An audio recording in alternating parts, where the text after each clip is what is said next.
So I need some outside opinions on, I don't know, how I should feel or interpret a certain situation.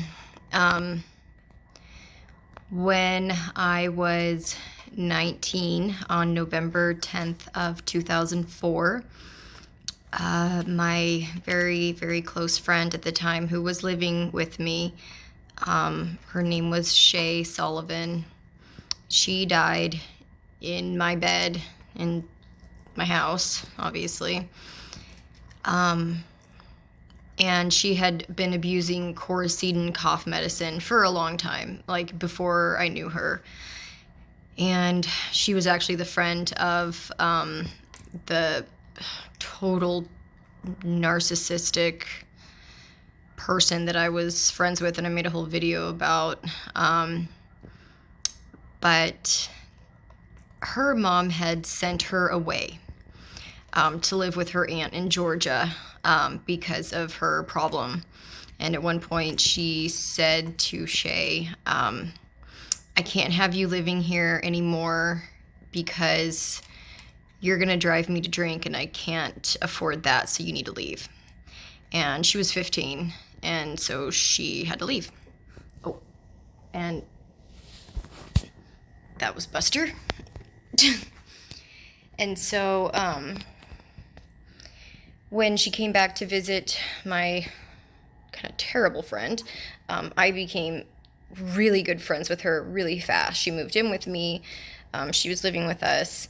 I did meet her mom, and I hung out with her two little sisters that were actually her half-sisters. Her mom remarried and kind of had a whole new, clean-cut life that did not include, really Shay or the past that was Shay's dad. And Shay's dad had died. His name was Michael. He died about a year before she died.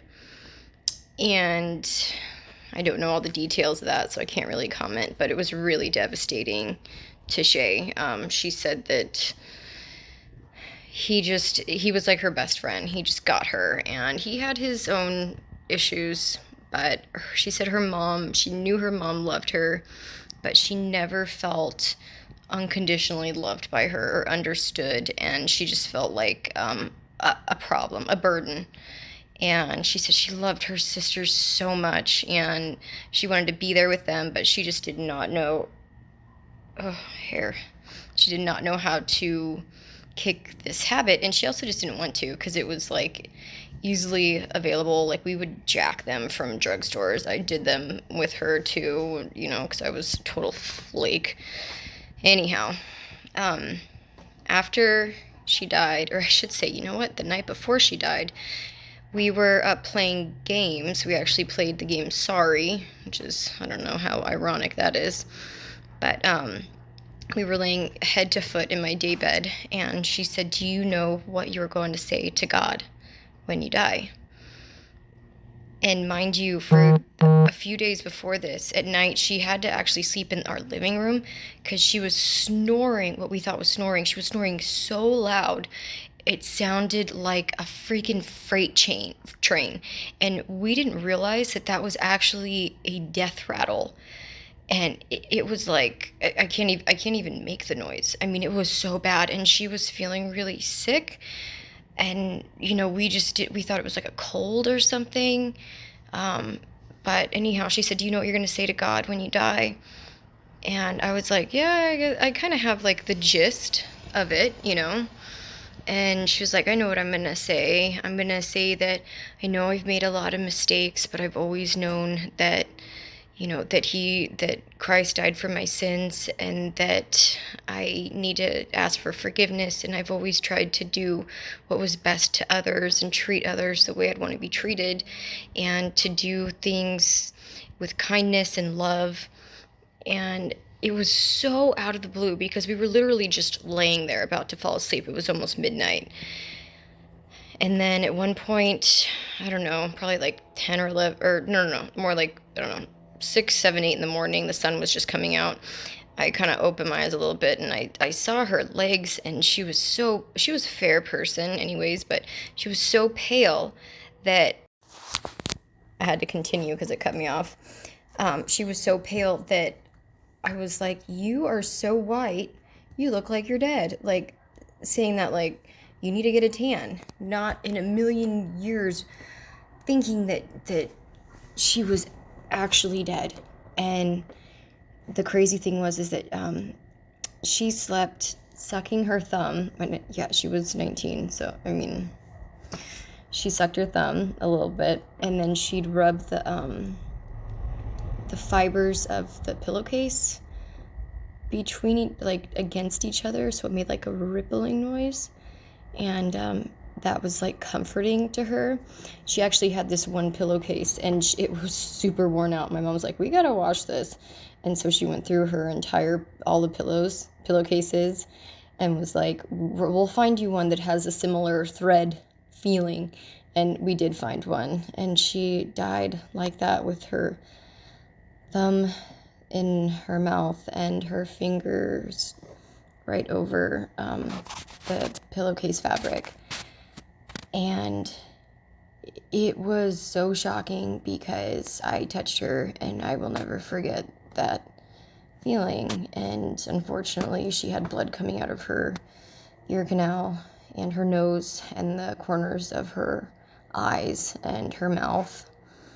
And it turns out that coracedin was building up in pockets throughout her legs and her, I'm guessing her arms too, definitely her legs. And I guess at one point it just redispersed and flooded her body, and her heart stopped. And on top of that, her lungs were also filling up. That's what that sound was. It was a death rattle. It's like severe, it's like dry drowning.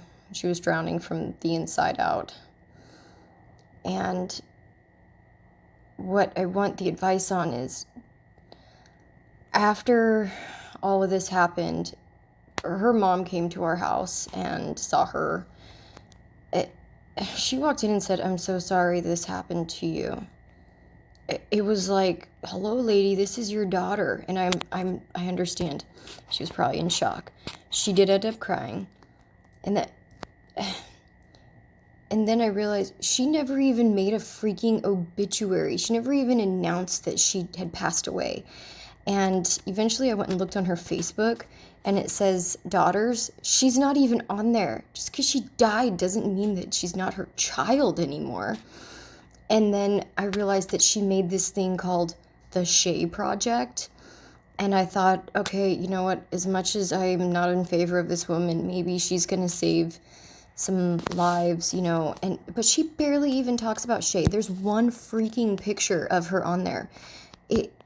And she's getting paid gigs and stuff, and I'm hoping she's saving people's lives. But I went on there because I was like, I'm forgetting what Shae looked like. And she let the website go defunct. It's doesn't even work anymore.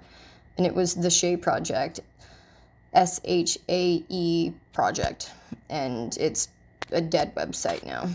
And she is on Facebook, but none of the videos are ever mentioning Shae. On her Facebook, she's never wished Shae a happy birthday in heaven. One of Shay's little sisters did, though, which I thought was really sweet. I know I need to let it go, but it felt so heartbreaking, like she just disappeared, and her mom just, I don't know, instead of like grieving her, she's like, let me turn this into something about me. And I don't know. Maybe I'm just still mad that she died, but I don't know, man. I don't know. She did this whole, the Shae Project. There's nothing about her daughter anywhere. On her page, there's no pictures of Shae. She's not even listed as her child. I mean, it's like, and Shae was so kind. She was so kind, and she was beautiful, and she had this curly red hair, and she was sweet and funny and fun. She was a person. She was her child. I mean, am I wrong to feel like, what the